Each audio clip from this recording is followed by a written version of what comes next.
Okay, let's unpack this. We've got a really interesting stack of sources here, inviting us on a deep dive into five quite distinct regions of Japan. Hmm. We're looking at Ibaraki, Nara, Niigata, Shimane, and Shizuoka. And the cool part is, we're not just going through research notes, we're also exploring these places through, well, creative work specifically, descriptions of songs tied to each one. That's right. Our mission here is basically to synthesize this information you've provided about each prefecture. Hmm. Their history, culture, traditions, geography, the people, and understand how these different elements are presented. Right. And crucially, how they're reflected in those musical pieces described in the sources. We're aiming to uncover the unique character, maybe the heart of each place as it's captured here. So we have these like detailed research points, but then layered with these descriptions of unique musical compositions. I'm really curious to see how looking at these five different places side by side through this specific material will bring out maybe some surprising connections and insights. It's a fascinating way to approach regional identity, definitely. It lets us move beyond just, listing facts and really get a sense of the feeling, the spirit of a place Yeah, as it's interpreted through these creative works. absolutely. All right, let's jump right in. First up in our sources, Ibaraki. The description immediately strikes me as highlighting a really interesting balance. You've got tradition right alongside modern industry, Yeah. shrines and festivals mentioned, like in the same breath as science parks and factories. Yes, the sources really underscore that balance. They note its historical roots are deep in agriculture and fishing, but then they quickly shift to its significance under the Tokugawa clan's Mito domain. Ah, And huh. this wasn't just about power, it was a major intellectual hub, Hmm. known for Confucian scholarship, political theory. The material specifically calls it the birthplace of the Mito school. Okay. And their ideas were pretty foundational to the Meiji Restoration. So you have that deep sort of academic history informing the present. Mm. And the sources also add a more recent layer, noting the area was affected by the 2011 Chuchoku earthquake, impacting coastal towns. Maybe not the worst hit, but definitely felt it. That blend of history and resilience comes through. And it's not all heavy history or industry, right? The sources point out some really vibrant traditions, like the Mito Plum Festival in Kairakuen Garden, Yeah, described as one of Japan's three great gardens. and the Hitachi Furimono Festival that's UNESCO designated. The material talks about these massive floats with intricate mechanical dolls doing puppet plays. Incredible stuff. Plus, those large fireworks festivals like in Tsuchiura sound amazing, noted as some of the biggest in Japan. It seems the sources want us to see a place that values both its past and this forward-looking energy. Culturally, the material points to a strong connection with martial arts, specifically kendo and aikido, Oh, interesting. mentioning deep roots in local schools. And then there's the Ushiku Daibutsu, one of Japan's largest Buddhist statues, highlighted not just for size, but as a symbol of peace, spiritual heritage within this modern landscape. And you can't talk about a place without mentioning the food. The sources declare Mito as Japan's natto capital, that fermented soybean dish. Divisive, maybe? Yeah, often polarizing. And Mhm. along the coast, they mentioned anku, monkfish hot pot, as a popular winter dish. Okay. Sounds warming. We also see locally grown sweet potatoes, lotus fruit, watermelons, and Hitachi beef. That's a high-quality Wagyu. Inland areas are noted for soba noodles, so it paints a picture of diverse, sort of grounded cuisine. The people and pop culture notes add another dimension. Ibaraki has this reputation, according to the sources, as being tough, rural, but also fiercely proud and traditional, Mm-hmm. seen as producing scholars and politicians rather than entertainers, which kind of fits that intellectual history, right? It does, but it is appeared in pop culture. The anime Girls in Panzer is set in Shorai, apparently. And the Ushiku Daibutsu shows up in dramas and commercials. Locals are perceived as direct, hardworking, loyal. Speaking of local identity, the language notes are interesting. The Ibaraki dialect is described as rural, even gruff, with examples like da bay for emphasis like, that's true, da bay, Write that tag. and or se used for I or me in a strong, sort of masculine way. Sounds quite distinct. The local catchphrase noted is shimyu, rediscover the charm of Ibaraki. And don't call it Ibaragi. Never got it. It's fascinating how these elements, the history, resilience, food, language, seem woven into the description of the Ibaraki song. The sources describe the style as jazz-infused indie folk with traditional elements, Okay. called calm, hopeful, grounded. Instruments listed include shamisen, acoustic guitar, upright bass, Rhodes keyboard, cajon, brush drums, layered harmonies. Quite a mix. Yeah. And the theme is specifically tied to resilience, local pride, rediscovery, using those plum blossoms from the Mito Festival we mentioned as a symbol of inner strength after hardship. The description says it blends rural roots, cultural legacy, and a forward-looking spirit. That makes so much sense. And the song description includes phrases that really connect. There's a spoken intro, sounds very local. Or so, this is our road, Dabe. And the chorus theme explicitly echoes that resilience. The light doesn't fade, even after the storm. Yeah, we rise again, Dabe, we stand. You can almost hear it reflecting that strength, the history, maybe even the nado. Somehow it's all tied to that grounded, resilient spirit presented in the sources. Okay, so moving on from Ibaraki, the sources transport us next to Nara.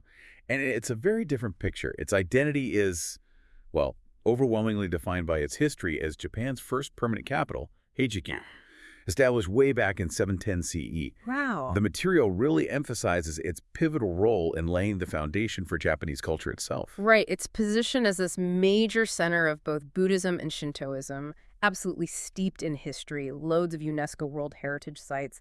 The cultural tone described is quiet, sacred, reverent, reflecting that deep spiritual heritage. The sources list traditional arts like calligraphy, no theater, ink painting, Buddhist sculpture, all highly regarded there. Historically, beyond just founding the capital, the sources highlight Tadaiji Temple and its great Buddha, the Daibutsu, a landmark event marking Buddhism's spread across Japan. Right. And they mentioned the Manyoshu, Japan's oldest poetry collection, featuring poems about Nara's landscapes, its temples, showing its importance even in ancient literature. And the material notes the huge influence of Tang Dynasty China during this period, shaping architecture, cultural practices. It sounds like a place where the past is incredibly present. And the traditions listed really drive that home. There's Omizutori at Tudaiji, described as this dramatic fire and purification ceremony, performed annually since 752 AD. Think about that. Amazing continuity. Yeah. The Shikinzo-Tai festival involves ritual rebuilding, linking back to ancient cycles. But of course, the most iconic thing the sources mention is the deer feeding in Nara Park. Roaming freely, seen as divine messengers. The Yamato no Mai court dance is also noted as a surviving ancient art form. It's fascinating how the sources depict the food scene as reflecting this ancient spiritual identity, too. It's described as delicate, earthy, slow, often linked to temple vegetarian cuisine, Shojin Ryori. Makes sense. We see examples like kaknoa sushi, sushi pressed in persimmon leaves, miya somen, delicate noodles, supposedly Japan's oldest, norizuki, pickles and sake leaves, Yamato beefs, and chagayu, a simple tea porridge with a long history. The people and pop culture notes seem to align with this serene image. Residents seen as gentle, polite, deeply proud of their spiritual heritage.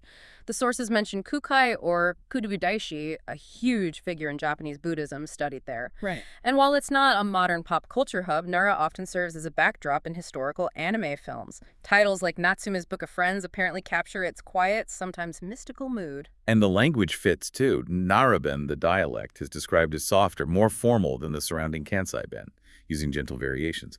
Locals, the sources note, often call the region by its ancient name, Yamato. Yamato, right. And the tourism slogan shared is Nara, the spiritual home of the heart, really reinforcing that core identity. This feeling of ancient spirituality, reverence, it's absolutely present in the Nara song description. Style.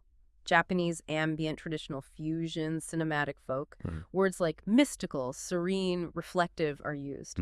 The instruments listed koto, shakuhachi, ambient pads, cello, upright bass, subtle hand percussion. Temple bells. They create this ethereal, echoing, almost chant-like soundscape in my head. Yeah. The theme is described as Nara being a timeless sanctuary where breath meets belief, deer bow, and bells echo through cedar air. It follows this idea of a spiritual pilgrim on ancient paths, witnessing stillness, motion, wisdom, rebirth. You can really feel the connection there. The chanted intro, the Yamato wind carries life, immediately evokes that ancient, almost mythological feeling, kind of like we heard about with Shaman later, or the Manyoshu. And the chorus theme, even faint, the Buddha's light, guides a path through heart's deep night, directly references Buddhism's central role, that idea of spiritual guidance we saw with Todaiji and Kukai. Yeah. The song description explicitly mentions incorporating the sacred atmosphere, the deer path in Nara Park, The scent of ink from calligraphy, that feeling of the heart returning home. It really uses those researched elements to create an emotional interpretation. Okay, switching gears again. Our sources take us next to Niigata. The core identity here seems immediately clear from the material. It's all about rice growing, sake brewing, and that snow country lifestyle. Right. We're talking traditional farming villages, fishing towns, coastal trade hubs. Yes, the sources highlight how its cultural identity is deeply shaped by those long, heavy winters, mountain isolation, and the strong community ties needed to survive it all. It's also renowned for craftsmanship, lacquerware, textiles, particularly that prized Echigo Jofu Punji silk. Historically, Niigata was a key port, significant for foreign trade in late Edo, early Meiji. The sources also mention the devastating 1964 earthquake and its impact, plus the region's role in post-war reconstruction. Interestingly, it was even a border surveillance site, being close to the Sea of Japan and Russia. Yeah, didn't know that. Yeah. The sources really emphasize the impact of that snowy environment, and that shapes the traditions too, right? There's the Tokamachi Snow Festival celebrating art and resilience with giant snow sculptures. The Niigata Festival has traditional dances, lanterns, fireworks along the Shinano River. And on Sado Island, the Earth celebration famous for drumming, cultural exchange, which, as we'll see, connects to the song. Definitely. Plus, of course, Shinto rituals, rice festivals, integral to the farming life the sources describe. And the food, naturally, is dominated by what the land provides. The sources state Niigata is home to Japan's most celebrated rice, goshihikari. The best, huh? Apparently. And that forms the base for everything, including the huge number of premium sake breweries, benefiting from pure water filtered by snow. Other notable foods mentioned: Noppa stew, a hearty local dish; hegi soba, unique noodles using seaweed; blackthroat sea perch; notaguro, a prized fish; Ooh, notaguro. and the sweet sasadango, mochi wrapped in bamboo leaves. The clothing notes from the sources sound practical, focusing on traditional winter wear for warmth, snow resistance, alongside that prized silk and festival wear, speaks to a culture defined by its environment and crafts. The people and pop culture section views Niigata people as, well, stoic, hardworking, polite qualities forged by those demanding winters. Figures like actress Ryoko Hirosu are mentioned. Niigata City has a noted youth art scene, and Sado Island holds a special place in literature cinema for its remote, beautiful character. The language, Niigata-ben, is described as soft-spoken, influenced by Tohoku and Hokuriku regions. Unique sayings like "bura bura su" for wandering aimlessly, and "yukiguni," meaning snow country, captures both the challenge and identity. The regional catchphrases in the sources are "Hoorays," "Land of Rice," "Land of Sake," Niigata, Simple and direct. and the power of snow, water, and people. These elements, rice, snow, endurance, community, they're all reflected in the Niigata song description. Style: Japanese uplifting rock, acoustic, with a modern Inca fusion vibe, described as stoic, nostalgic. Interesting mix again. Instruments include shamisen, suguro jamisen, that more percussive shamisen, often from northern regions like this electric acoustic guitar, harmonica, drums, strings. The theme is endurance, community, tradition. It talks about the cycle of rice growing under snow, people walking their path, and how even historical exile led to unique arts, like drumming on Sado Island. Strength is presented as quiet, cyclical, beautiful. That sounds like it perfectly captures that power of snow, water, and people feeling. The lyrical themes from the description really echo this. No spoken intro noted, but verses include lines like, "Amid the wind, a distant sound," "steam from the kettle," laughter echoes, creating that sense of warm community in a harsh place. Right. And the chorus, "Let us hum the song of snow country, of rice, water, and human strength." The song description explicitly links the snow, rice, sake, poetically called "Tears Becoming Sake." Nice touch. The Sado Island drums, traditional crafts, it takes all those facts and translates them into an emotional, enduring narrative. All right, let's journey next to Shimane, a prefecture, deeply rooted in Japanese mythology. Sources specifically call it the homeland of the gods, suns. That immediately sets a tone. And it's home to Izumo Taisha, which the material identifies as one of Japan's oldest, most sacred Shinto shrines. The atmosphere is described as rural, spiritual, contemplative, a place for introspection, living connected to nature. Sources list traditional crafts like papermaking, a wami-washi tea ceremony, the tara ironworking, that ancient steel making, Yeah, a really old technique. and stone carving is important here. The historical depth is significant. Izumo province is presented in the sources as potentially older than Yamato, the Nara region, considered a cradle of Japanese mythology, civilization. The Kojiki, Japan's oldest mythological text, features many key stories set in Shimane, tales of Shukunanushi, a central deity. Wow. The Iwami Ginzan silver mine, now UNESCO, is noted for its historical importance fueled Japan's economy centuries ago. And interestingly, sources mention Shimano was largely untouched by WWII bombing, helped preserve its ancient character. That preservation is fascinating, and it ties directly into a truly unique tradition the sources highlight, Kami Arizuki, the month when all gods gather. Yes, this is amazing. The material explains that in October, the rest of Japan calls it Kanazuki, month with no gods, because all the deities have supposedly gone to Izumo Taisha in Shimane. They're all having a meeting there. Exactly. The festivals there celebrate matchmaking, divine meetings. Other noted traditions, the humorous Dojosuki dance and the Tatara festival celebrating that ironworking. The food reflects this sense of place, too. Sources list Izumo soba, served in a unique three-tiered style. Shijimi clams from Lake Shinji, prized for flavor. Wagashi, traditional sweets, central to the tea culture. Local sake is refined, mellow. Hamo and rockfish are coastal specialties. Okay. And clothing notes mention traditional wear for shrine rituals, local weavers maintaining techniques, festival wear, all connecting back to those deep roots and crafts. The people and pop culture section describes locals as polite, reserved, deeply spiritual, very proud of their heritage. Lafcadio Hearn, who lived in Matsuo, introduced Japanese folklore much from this region to the west. Lafcadio Hearn, right. Takeshi Kitano has filmed period dramas here. It's not portrayed as a major pop culture center, but referenced for spiritual romantic themes. The language, Shimane-ben, is a rural dialect, described as having soft, warm inflections. Examples given.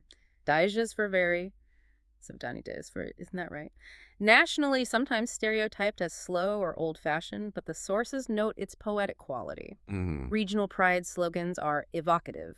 Shiman, the homeland of the gods, and Ajapan, the Japan you don't yet know, right here. Those slogans, that sense of mystery, deep history, absolutely mirrored in the Shiman song description. Style, Japanese folktronica, an ethereal ballad, described as spiritual, textured, mysterious. Instruments, zither, koto, ambient synths, deep percussion, taiko samples, glitchy textures, field recordings, creates a slow, pulsing, mysterious, nostalgic mood.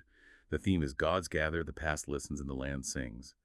Described as a reverent movement through Izumo, feeling like remembering something your soul knew, where myth, memory, nature blur. Wow. The lyrical phrases directly connect to that Kami Arizuki tradition and the overall feeling. Spoken intro. Shurigar, here, the gods gather. Sets the scene perfectly. And the chorus theme.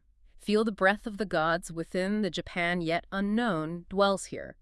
The song description specifically mentions incorporating the silent forest, prayer footsteps leading to Izumo Taisha, the sky soft as Iwasaki paper, that local craft, voiceless voices, the silver road, maybe referencing Iwami Ginzan, Kami Arizuki itself, and the feeling of the land's heartbeat. It truly feels like the music translates that spiritual historical essence into sound. Finally, our sources bring us to Shizuoka. Its identity, according to the material, is centered on tea, mountains, and the sea. With a peaceful, grounded vibe, and of course Mount Fuji looms large. Can't miss Fuji. Described as a symbol of spiritual elevation, endurance, natural beauty. Yes, the sources portray a cultural blend. Edo period samurai heritage, artisan farming traditions, especially tea, and a deep love of the natural environment. Strong regional identity rooted in self-reliance, community pride, modesty. Historically, Tokugawa Ieyasu, the first shogun, retired here in Sanpu Castle. Shizuoka was vital on the ancient Tokaido Highway.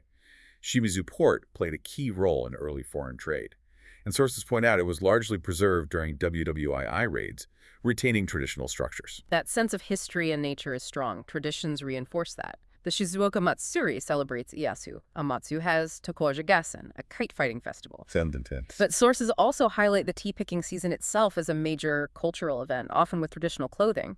Coastal towns have fireworks, bonodori dances. And the food, as you'd expect, heavily influenced by geography. Sources state unequivocally.